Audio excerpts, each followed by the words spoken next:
YouTubers, how are we today? So this is Rascal, my friend next to me. He's actually in prison in California, locked up till 2040 as it stands.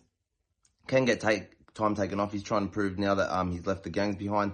They stabbed him, tried to cut his throat multiple times. They've stabbed him three separate occasions. He's got a wife now, wants to have a normal life. He was deserted as a kid from his family. His dad caught AIDS, died through drug use. His mum was a gangbanger.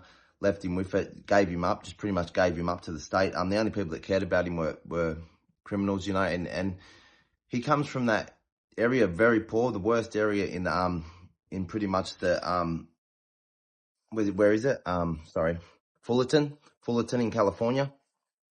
Got involved in a lot of gangs. I'm going to start his life story from the start because it's pretty hectic, you know. Even just did these two, which you're about to hear now, part 1 and part 2. This is only him at 12 and 13 years old, up to 12 and 13 years old. Already stabbing, shooting, getting jumped in for 13. The number 13 is linked to M, 13th letter in the alphabet for the Mexican Mafia. A lot of the Mexican gangs and that use it. Talking about shooting at police, stabbing people, even for no reason, Crazy story. Here he is. Rascal's about to ring, so we'll pick up. And, you know, some of it is a little bit fuzzy. It goes out sometimes, but 90% of it you should be able to hear, 99% of it. Yeah. Any questions, just drop them in the comments. We'll do one now. Sort of go through, like, where you grew up, the Baker Street boys and stuff like that, the area you grew up, what it was like, what age you got into gangs and juvenile and stuff, what happened there. Okay. So yeah, well, like, like, let me see. I started like this little process of how I grew up. You know, I grew up, like, I had to grow up fast because, like, the way that I was living, like, where I'm from, like, we're from, like, the most underserved community, the most, like, crime rating affected place in all of Fullerton. That's why I'm from, the city of Fullerton. And my grandparents raised me because at the age of 5, my dad caught HIV from slamming heroin and died. Oh, wow. And my mom was a crackhead, and she was a gangbanger, right? So she was doing her own thing, and she wasn't like up to taking care of her kids. So my grandparents, social services took us away and put us with my grandparents. And my grandparents, they were already like 60 years old, and they were trying to raise like 4 kids, you know, that were like just got beat by their mom, was taken because of all kinds of abuse, like, and placed in their home. So, and me, I was like a little crazy ass kid. I was nuts. Like, they had to put me on pills to, like, for out of control anger. I took 500 milligrams of Depakote. They had me all like zombied out, right? Because I had very bad anger problems. Yeah. Well, from there, they gave me up. From there, when I was 8 years old, they gave me up. They're like, I can't take care of this kid no more. He's a nut. So they gave me up to, like, foster homes, right? Like, they came and picked me up from school, and they're like, hey, we're going to take you over here, and you're just going to have to stay a couple days, and then we'll come and get you. And I was like, all right. So I go, and then they just left. And then so I started growing up in group homes. Well, I would run away every single time I would get there. I'd run uptown. Well, I ended up meeting my homeboy Smokey, Bobby Acosta, right there at a group home. And he's like, hey, fool, we'll run away. We'll go to my hood, and everything will be good. I was like 12 years old. Oh, yeah? And then I was like, all right, cool. So we ran away from the group home. We took off, right? We robbed somebody, and we took his car, and we drove all the way to Fullerton. We were in Anza. That's far away. That's maybe like 100 miles away. And it's pretty because we were hitchhiking. The guy pulls over and picks us up, tells us to get in the back of the car, right, in the back of his truck. So we're like, all right, so we jump in the back of the truck. And this fool's like, he flips a bitch and starts driving us back towards the group home. So we're like banging on the outside of the window trying to like turn around. And he doesn't want to. Well, Smokey was able to open up the thing, and we grabbed him by the throat and told him to pull over. And so we just took his whole car. And we ended up going back to Fullerton, right? And we, when I got to Fullerton, like, my homeboy Bobby was right there. He had a place to go. He had like his grandma and all that, but I didn't. So, like, how my hood is, it goes by generations. It goes by the locals, which is the older ones that are about like 50, 60 that started it. Then it goes to Pee-wees, which is like under them, they're about 40 to like 40 years old, right? 40 to 50. Yeah. And then it goes to youngsters, which is my group, right, from like 30 to about 20. And then now, when I was out there this time, I started another clique called the Little Rascals. So they're all the young ones. So when I ended up going to my hood, the first person I met was my homeboy Ghost and my homeboy Lucky. And they were like, "Look, homie, you want a place to be? You want to be able to like have a family and everything? Like, we're it. This is it right here. If you want to be part of us, you can. Right? This is the first day I'm there." And I was like, "Yeah, I do. I want to be part of something." Right? And they're like, "All right. This call and your telephone number will be monitored and recorded." They're like, "All right, wait for Negro to get up, and then we're going to take you on a highland." A highland basically means like a job. That's exactly what it means in Spanish, a highland, but that means like going and doing a crime. So it's like, "All right, we're going to take you to go do something, and then we'll see what you're about." So I'm like, "All right." So they go and they give me a pistol. They take me to Anaheim, right? And Anaheim and Fullerton do not get along at all. Like anyone there's like 100 and something gangs in Anaheim, and Fullerton has 3, and not one gang in Anaheim gets along with Fullerton. Right? So we have so many enemies. We're surrounded by them. My hood's really small, but we're nuts, eh? You know what I'm saying? In 1998, they threw like they threw a little city gathering, and with the mayor and everything, and they thought that if they changed my gang street from Baker Street to another name, that we would disband, right? Because we were going nuts at that time. So they changed it to Pansy Lane, like pansy, like a pansy, like you're a Yeah? pansy. What? So my hope was flipped out, and my hood is like, it's a dead-end street. It's a cul-de-sac street. You can only go in one way and one way out. So what my homeboys would do is they would walk down and shoot out all the lights, right? All the street lights. So at night, the cops would never even drive in. They would just keep driving. They would flash the light and keep driving. Because if they came in, my homeboys had these big old trash cans, and they would push it in front of them, right? And then they would shoot at their cars. Oh, so yeah. they couldn't get out. So it was like nuts. It was nuts back in the day. Yeah, it's crazy. This is all on this is all on the internet. Like, you could look this up, Baker Street Gang, Fullerton. You know, they changed their name. Yeah. And so anyways, like, so I'm right there, and I'm like, yeah. So they go and they take me to Anaheim and they drop me off, right? And they're like, "Look, homie, we're gonna drop you off right here." In I think we were in the Fabrica at the time, the Fabrica's neighborhood. They're like, we're gonna drop you off right there, make it back to the hood. And I was like, all right. And they dropped me and my homeboy Ghost off at the time. And Ghost volunteered to go with me. So he's like, all right, fuck it, let's go. And from La Fabrica to my hood is far. It's like, fuck, in a car it's about like 10 minutes. But walking through all kinds of gang hoods, that's a far mission, homie. That's like an hour. Yeah. So we're over there, and I tell Ghost, I was like, well, fuck this. I was like, we're not gonna just walk, homie. Like, let's just start robbing people. So they gave me like a little pit. This call and your telephone number will be monitored and recorded. So we started walking through the Fabrica. We went to Jeffrey Street's neighborhood. And Jeffrey Street, it got taken over by Disneyland. There's no more Jeffrey Street now. Oh, so yeah? back in the day, there was a game called Jeffrey, but now it's Disneyland, yeah. But so we went to the hotel, Anaheim, the Disneyland hotel, right? And we started robbing people with the gun in the parking lot. And me being a young kid, like, I'm telling everybody to give me their keys. Like, I'm robbing them at gunpoint, taking their money and their keys, and letting them leave. Right? So I'm right there, and my homeboy goes, he's tripping now because he's smarter than me. He's like, I'm done. You know? Yeah. He could start walking. I was like, hey, I'll take the car and I'll come pick you up. I get hungry. So but I'm an idiot. Instead of just walking away or running like anything you would, I go inside the hotel and I go to the vending machines and I start eating food. And then I come back out and start robbing more people. And then I start trying to open up cards thinking that all the car keys that I have, that it's gonna fit somehow. So I end up giving up on that, and I go back to the vending machine. And through the reflection of the vending machine while I'm getting food, I see someone peek around. Right? He's peeking, and I was like, "What the hell?" So I turn around, and the cop let his dog out on me. They had a canine unit, and the dog attacked me. Heck so I'm yeah. right there, like, I'm trying to fight the dog, and the cops were like, "We'll shoot you. Don't fucking kill. Don't touch the dog. Don't touch the dog. We'll kill you." Right? So I just let him eat me for a little bit, and then they got me on the floor and they handcuffed me, and then I got arrested. That was my first time ever being arrested. Right? And I ended up going to juvenile hall for armed robbery with a gun. And how long did you Right, get? so when I'm in juvenile hall, Yeah.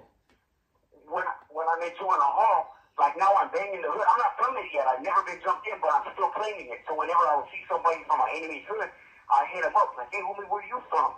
And if they said Anaheim anything, or they said Tokerstown, I'd get off on them. I'd run across, break line, wherever, where at Chow, whatever, I'd run across just to fight them. Yeah. Right? And all my homeboys that are there, they're seeing this. Right? So they're telling the homies like on the street, like, hey, this fool's crazy. So I ended up doing like 6 months, and they kicked me back out to a group home. I ran away and went right back to Baker ASAP. And as soon as I went to Baker, all my homeboys embraced me like big time. Like I didn't tell on nobody. I was solid, homie. Like they were like, that's what's up. They gave me hugs, whatever. And they're like, what's up, fool? You gonna get jumped in? I was like, hell yeah. And they already heard about me, like putting it down in juvenile hall. And they're like, all right, we're gonna put you on today. And I was like, all right. They're like, hey, Ghost is working at McDonald's. As soon as he gets off, we're gonna have him, Lucky, and Smokey jump you in, right? And they're like, all right. And so we had a big old, we called a big old meeting. Right, and we go to my homeboy Flacco's house, and at Flacco's house, like, we're having a meeting, and they bring me up. They're like, hey, the little homie wants to be part of the hood. Like, if anyone has anything to say about him negative, speak now. You know, and not one person, there was like a good 40 homies, or not one fool spoke up bad about me. So they're like, all right. And then they're like, all right, we'll go in the back. So we go in the back, and Smokey, Lucky, and Ghost, they like square off on me and they surround me and they're like, all right, well, like start, right? The homie was like, all right, 13 seconds. So I ended up taking off on Bobby. I took off on Smokey, so I started fighting him and I dropped him. Lucky jumps in and he starts beating me up, and they both start fucking me up, and I fall to the floor. And I'm hearing all the homies like, get up, let him up. So I'm trying to get up, but it's hard when fools are socking you up, you know? Yeah. And I'm like about 13 at this time. So I'm trying to get up, and they're like, get the fuck up, let him up. So they would let me up, and then they would drop me again, boom, boom, boom, boom. Right, well, anyway, after that, like, everybody embraced me. I got my little 13 seconds. Everyone came, they gave me a hug. All the homegirls were right there, like, all right, that's what's up. Like, what are we going to call this fool? And at the time, my homeboy, little man, rest in peace, he's dead now, he would call me JD off of, like, the movie American Me, right? Oh, yeah. He would be like, what's up, JD? What's up, JD? Right? So he's like, I want to call him JD. And then the homie, the spanky was like, no, we're going to call him Rascal. What do you think about that? And I was like, I like Rascal. He's like, but you're little Rascal because we got a bigger homie Rascal. Oh, yeah. And then I was like, all right. Yeah. And so now, whenever I see Big Rascal, they told me that I'm going to have to fight this fool for his name. And I was like, all right, cool. So so that day, after I got jumped into the hood, like, everything was nuts. And like me, I always wanted to be, like, a part. I wanted to belong, you know what I'm saying? Because, like, since I was a kid, it's always been, like, nuts, you know what I'm saying? So I would be the craziest fool. I would try to do the most nuttiest shit that everybody would be like, damn, that fool Rascal's he's crazy. Yeah. Like, he's a nut. Like I wanted people to fear me. I wanted people to be scared of me. I wanted people to fear me. That's what I wanted more than anything. I didn't care about being your friend or nothing. You know, I just wanted everybody to hear me, like, going, this fool's Rascal way. And, you know what I mean? Yeah. And in the end, it wasn't cool because, like, when I was out this time 17 years ago, like, I would walk down the street and people would shut off their lights. And there'd be people inside. My homeboys, You have 60 seconds remaining. Oh, yeah? so they would shut their lights off. Yeah. Yeah, I know what you mean, like, yeah. It was like all, yeah, so it was good and bad, you know? Yeah. But, it's about to go off right now. Yeah, sweet. Well, I'll get him to ring next Monday. Is that all right? And we'll continue from there. Okay. Or you can ring back now if you want. Yeah. How was that though? Yeah. How was it? Was it good? Yeah, bro. It's fucking hectic, bro. You're fucking crazy. Yeah, bro. I love it. Did my wife show you all those pictures that I had her send you? Yeah, I've got one of them up on the screen now. Because it's recording. It's one of them's up on the screen while it's recording now. Oh, okay, yeah, because hey, she even has one with all the nights I've ever done. Yeah, so that just cut out. Hectic. What's going on with Rascal, eh? Fucking crazy little dude, man. That's what happens, you know? That's what happens. See, when parents give up on a kid, they look for family. They look for, attention. They want to be loved. They want, like, that's all he wanted. He wanted everybody to know him, because he felt so rejected by his family, where he didn't feel loved or respected, or and even that fear, you get it confused as a kid. You just want everyone to know you and your name to be something. You want to feel important, and you get it confused in the streets. It's obviously a lot more hectic over there than it is in Australia, but I see a lot of resemblances from the way I grew up. Like, you wanted to do the crazier thing. You wanted to level up on everyone. He wanted to make sure everyone knew that he was the craziest and everybody fear him. So that was similar thoughts to what I had. Maybe probably didn't go as hectic as him, like robbing people in Disneyland car parks. So they've taken over the block next to where he lived, Disneyland car park. In case you just couldn't hear that properly, because it's a little bit muffled through the phone, long distance call. He's actually in Corcoran, inside over in California. Also just wanted to bring up the jumping in. So over there they jump in 13 seconds. I don't know if you heard that, 13 seconds. So that they use the number 13 because it's like a respect thing with the Mexican Mafia. The Mexican Mafia has a lot of power over all these gangs, and even though they might war between each other, they all connect themselves some way to that. And as his story goes on, you're going to see that the way he gets connected into La M, Mexican Mafia. So yeah, wasn't that crazy? That 13 seconds, like, what the fuck, man? 13 seconds is a long time in a fight. You know what I mean? Like, most. Let me just count it out for you, all right? 1, 2, 3, 4, 5, 6, 7, 8, 9, 10. Fight's over all day. 11, 12, 13. See that? 99% of fights would be over within that time. But getting jumped by 3 blokes for that amount of time, crazy. And they do that just to prove their love, prove that they'll take a beating for them. And yeah, he's got some fucking crazy stories, man. And I feel like he just wanted to be loved. And now that he does have love, he's got his wife and he feels love. He sees, and he feels bad about stuff and all that all that good stuff where he wants to help other people. And he's the type of bloke, he can help other people. Like, imagine the good he could do on the street for kids that have been in a similar position to him that he actually understands, rather than sitting in jail rotting away. I know you just might say, oh, there's other people out there, but some people are far removed from that life and them thoughts, that thought process, whereas he's not too far. He's been stabbed, tried to cut his throat. He even talks in that bit about running and the fear that you feel. You know what I mean? Had a bloke comment the other day saying, when I was talking about a shooting, and he goes, oh, mate, yeah, you'd run for sure. And I was like, yeah. I don't know anybody that stands there when they're being shot at. What? You know what I mean? Like, you know what I mean? That's just stupid. Everybody runs when they're being shot. Everybody, yeah, if you're getting jumped or whatever, getting stabbed by multiple people, fucking very hard to stand there. It's obviously the smart thing to do to get the fuck out of there and not die, rather than tell everybody how tough you are. If you get to survive, and tell them. Anytime someone's putting holes in you in any sort of form, yeah, I'd advise to get the fuck out of there. Deal with that another day. Yeah. Anyway, part 2 coming out. I'll drop that next week. This is dropping. Just dropped then, obviously, if you're watching this. So yeah, part 2 will be next week. Part 3, we're gonna have him, give him his own day every week, and his socials will be down the bottom if you just want to follow him and support him, please. Much appreciated. Thank you. Let's free Rascal.